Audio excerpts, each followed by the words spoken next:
AVP 24 news पर वक्त हो गया है दिन भर की 10 बड़ी खबरों का।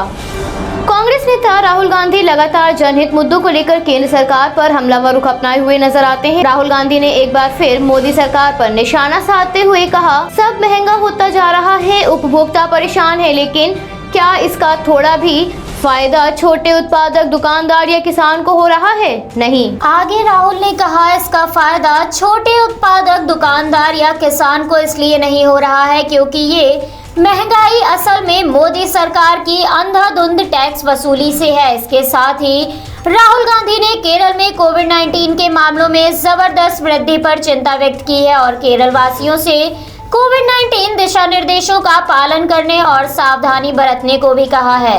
राहुल गांधी के साथ साथ कांग्रेस नेता रणदीप सुरजेवाला ने भी मोदी सरकार पर असम मिजोरम बॉर्डर पर हुई हिंसा के मद्देनजर कहा, देश के इतिहास में सबसे शर्मसार करने वाला देश जब देशवासी एक प्रांत से दूसरे प्रांत में ना जा पाए तो क्या मुख्यमंत्री और गृह मंत्री को अपने पद पर बने रहने का अधिकार है? मोदी है तो यही मुमकिन है।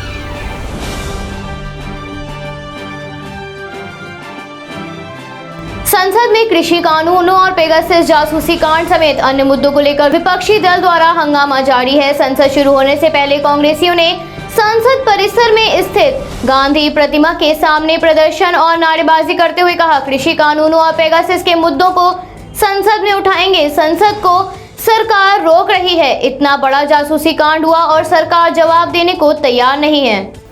प्रदर्शन में शामिल कांग्रेस नेता और सांसद मनीष तिवारी ने कहा, जब तक सरकार हमारे सवालों के जवाब नहीं देती हम अपना विरोध जताते रहेंगे। पेगासस स्पाईवेयर मसले को भी हम संसद में उठाते रहेंगे जब तक इसका जवाब नहीं मिलता। लोकसभा में हंगामे के बाद केंद्रीय मंत्री प्रहलाद जोशी ने कहा कि सरकार हर मुद्दों पर चर्चा करने के लिए तैयार है। वहीं कांग्रेस पेगासस जासूसी कांड पर जांच कराने की मांग कर रही है। दोनों सदनों की कार्रवाई शुरू होते ही विपक्षी दलों के सांसदों ने हंगामा शुरू कर दिया, जिसमें विपक्ष ने कोरोना, महंगाई और पेगासस जासूसी कांड को लेकर सांसद चर्चा की मांग की।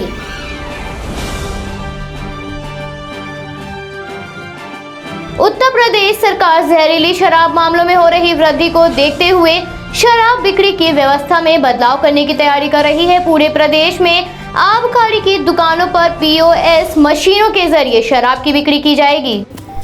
इसका मतलब ये है कि अगर कोई कस्टमर एक बोतल शराब लेता है तो दुकानदार POS मशीन में लगे बारकोड स्कैनर से बोतल पर बने बारकोड को स्कैन करेगा। स्कैन के बाद प्रिंटर से एक बिल निकलेगा और इस बिल में शराब के निर्माण स्थल, सरकारी गोदाम से आवंटन का विवरण, फुटकर विक्रेता आदि की जानकारी होगी। बिना स्कैन बिक्री करने पर शराब के स्टॉक बिक्री का मिलान गड़बड़ा जाएगा। ऐसे में दुकानदार का लाइसेंस भी निरस्त कर दिया जाएगा। प्रदेश में जहरीली शराब के मामलों में बढ़ोतरी हो रही है। वहीं मई के अंतिम सप्ताह में जहरीली शराब कांड हुआ था जिसमें 109 लोगों की मौत हो गई थी, जिसके बाद से सरकार इस मामले पर सख्त नजर आ रही है और इस कांड ने न सिर्फ अलीगढ़ बल्कि पूरे प्रदेश में हड़कंप मचाया था।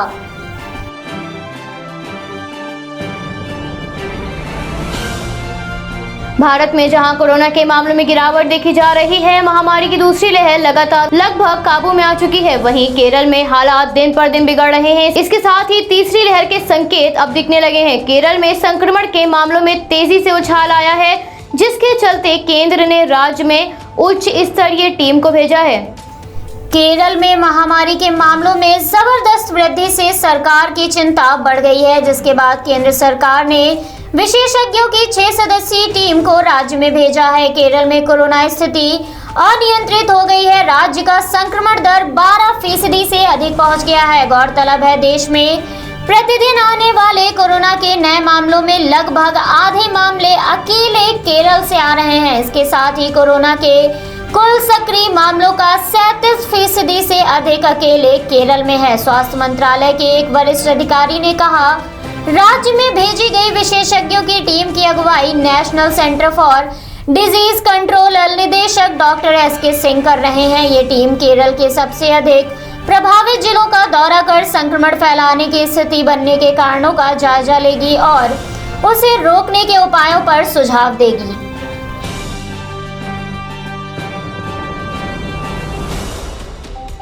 महाराष्ट्र में कोरोना के कहर को कम होता देख सरकार ने मुंबई वासियों को राहत देने का फैसला लिया है, जिसमें राज्य में अब मॉल्स, मल्टीप्लेक्स और रेस्टोरेंट्स को 50% क्षमता के साथ खोलने की तैयारी शुरू हो गई है। मुख्यमंत्री उद्धव ठाकरे ने स्वास्थ्य विभाग के वरिष्ठ अधिकारियों से मुलाकात कर राज्य में कोरोना की स्थिति पर चर्चा की थी। स्वास्थ्य विभाग के अधिकारियों संग कोविड-19 टास्क फोर्स के सदस्यों से भी मुख्यमंत्री ने चर्चा की थी। इस दौरान उन 25 जिलों में राहत देने को लेकर चर्चा हुई जहां कोरोना की संक्रमण दर काफी कम हो चुकी है। राज्य के स्वास्थ्य मंत्री राजेश टोपे ने बताया, प्रतिबंध हटाने को लेकर कुछ दिन में आदेश जारी कर दिया जा सकता है। वहीं मुंबई लोकल ट्रेनों में आम लोगों के सफर करने को लेकर रेलवे अधिकारियों से सरकार जल्द चर्चा करेगी और इस पर भी फैसला लिया जाएगा। ट्रेनों में वैक्सीन की दोनों डोज लगवा चुके लोगों को सफर की अनुमति दिए जाने की मांग हो रही है, मगर सरकार अन्य लोगों के लिए भी ट्रेनों की सर्विस शुरू करने पर विचार कर रही है।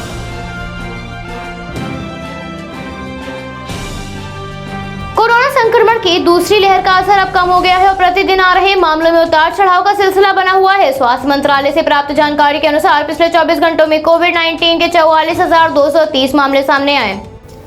555 मरीजों की महामारी के चलते जान चली गई है। वहीं 24 घंटे के दौरान 42,360 मरीज ठीक हुए हैं, जिसके बाद मरने वालों की संख्या लगभग 4 लाख के पार पहुंच गई है और अब तक लगभग 3 करोड़ 6 लाख लोगों ने संक्रमण को मात दी है। देश में सक्रिय मामलों की कुल संख्या 4,05,155 है। भारत में रिकवरी दर में भी वृद्धि हुई है। भारत में रिकवरी दर 97.38% पर पहुंच गई है। देश में कुल कोरोना टेस्ट बढ़कर 46.46 करोड़ हो गए हैं। भारत में इस समय मॉनसून सक्रिय है, जिस कारण विभिन्न राज्यों में बारिश का सिलसिला बना हुआ है। दिल्ली एनसीआर में बारिश के बाद तापमान में गिरावट दर्ज की गई। वहीं भारतीय मौसम विज्ञान विभाग ने देश के कई राज्यों में भारी बारिश की संभावना जताई है। आईएमडी के अनुसार दक्षिण बांग्लादेश और इससे सटे उत्तरी बंगाल की खाड़ी के साथ ही पश्चिम बंगाल पर कम दबाव के क्षेत्र के कारण आगामी दिनों में कई राज्यों में भारी बारिश की संभावना है। मौसम विभाग के अनुसार आगामी 48 घंटों में यूपी, पश्चिम बंगाल, झारखंड और बिहार में बारिश की संभावना है, तो वहीं 30 जुलाई तक जम्मू कश्मीर, हिमाचल प्रदेश, उत्तराखंड, पंजाब, हरियाणा और उत्तर प्रदेश में भी भारी बारिश की आशंका जताई गई है। उत्तर प्रदेश के अलीगढ़, मथुरा, फिरोजाबाद, कानपुर नगर, कानपुर देहात, हाथरस के आसपास इलाकों में बारिश का अलर्ट जारी किया गया है। वहीं पश्चिमी राजस्थान में बारिश का येलो और ऑरेंज अलर्ट जारी किया गया है।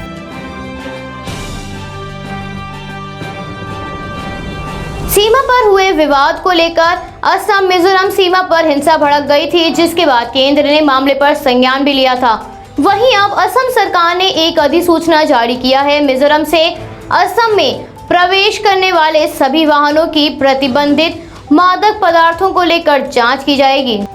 हिंसा में 6 जवानों की हत्या कर दी गई थी। केंद्रीय गृह सचिव अजय भल्ला की अध्यक्षता में दोनों ही राज्यों के मुख्य सचिवों और पुलिस महानिदेशकों की बैठक हुई थी। असम सरकार ने सुरक्षा के खतरे के मद्देनजर नागरिकों को मिजोरम की यात्रा न करने की सलाह दी थी। असम सरकार ने वाहनों की जांच के कदम को सही ठहराते हुए कहा, 2 महीने के भीतर 912 मामले दर्ज हुए हैं और 1560 लोग गिरफ्तार हुए हैं। पुलिस के वरिष्ठ अधिकारी जीपी सिंह ने कहा, सरकार मिजोरम और उसके आसपास से संचालित होने वाले ड्रग्स नेटवर्क के खिलाफ अपना आक्रामक रवैया बरकरार रखे हुए है।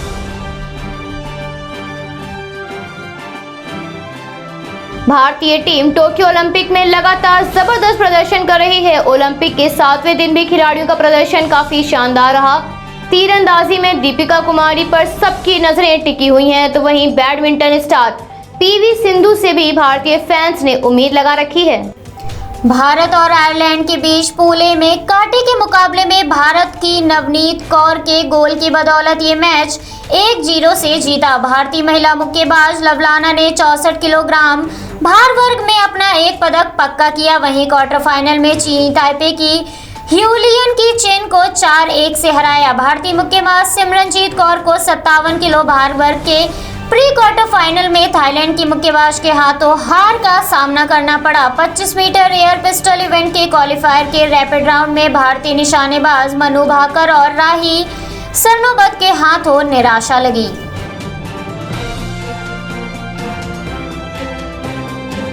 चीन में विदेशी पत्रकारों को धमकियां मिल रही हैं, जिसके बाद पत्रकारों संघ चीन के इस रवैये को देखते हुए अमेरिका ने इस पर कड़ी आपत्ति जताई है। चीन ने बाढ़ समेत अन्य राजनीतिक गतिविधियों को कवर करने वाले विदेशी पत्रकारों से चीन के बर्ताव पर सख्ती का रुख अपनाया है, जिसके बाद अमेरिका ने कहा चीन अपने यहाँ पर कवरेज के लिए अमेरिकी समेत विदेशी पत्रकारों का स्वागत करता है, लेकिन हकीकत बिल्कुल ही विपरीत है।